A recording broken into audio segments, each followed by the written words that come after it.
বানিয়ে ফেলি আজকে একটা খুব ইজি আর চটপটে রেসিপি, চিকেন 65।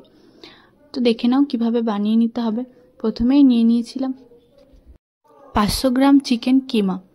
সেইটাকে ভালো করে ম্যাগনেট করে নিতে হবে। তার জন্য দিয়ে দিয়েছিলাম কাশ্মীরি লঙ্কা গুঁড়ো, লাল মির্চ, হলুদ গুঁড়ো, ধনে গুঁড়ো, 1 কাপ মতো দই, কর্নফ্লাওয়ার, ময়দা, তারপর দিয়ে দিয়েছিলাম গ্রিন চিলি সস, আদা রসুনের পেস্ট, টমেটো সস।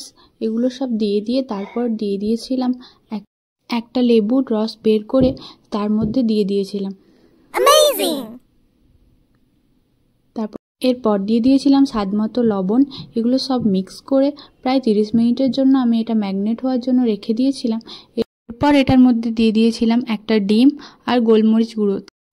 তারপর এগুলো আরেকবার ভালো করে মাখিয়ে নিয়ে ঢাকা দিয়ে রেখে দিয়েছিলাম।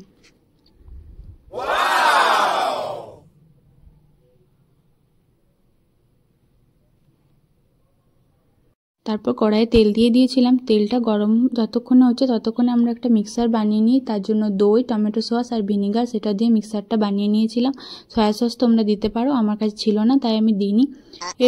এরপর ম্যাগনেট করে রাখা চিকেন কিমাগুলো একটা একটা করে তেলের মধ্যে দিয়ে ভালো করে লাল করে ভেজে নিতে হবে, যাতে দেখতে বেশ সুন্দর লাগে। নিয়ে নিয়েছিলাম 2টো রসুন কুচো করে আর গ্রিন চিলি বেশি করে, যতটা ঝাল তোমরা খেতে পারবে সেই হিসেবে।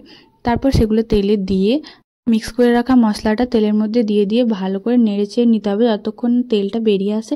তারপরে চিকেন কিমাগুলো দিয়ে ভালো করে মশলাটা মাখিয়ে নিয়ে ধনেপাতা কুচো দিয়ে দিলেই চিকেন 65 রেডি। নিশ্চয়ই তোমরা রেসিপিটা বাড়িতে ট্রাই করো আর কেমন লাগছে সেটা কমেন্ট করে জানিও। ভিডিওটি ভালো লাগলে প্লিজ লাইক অ্যান্ড সাবস্ক্রাইব।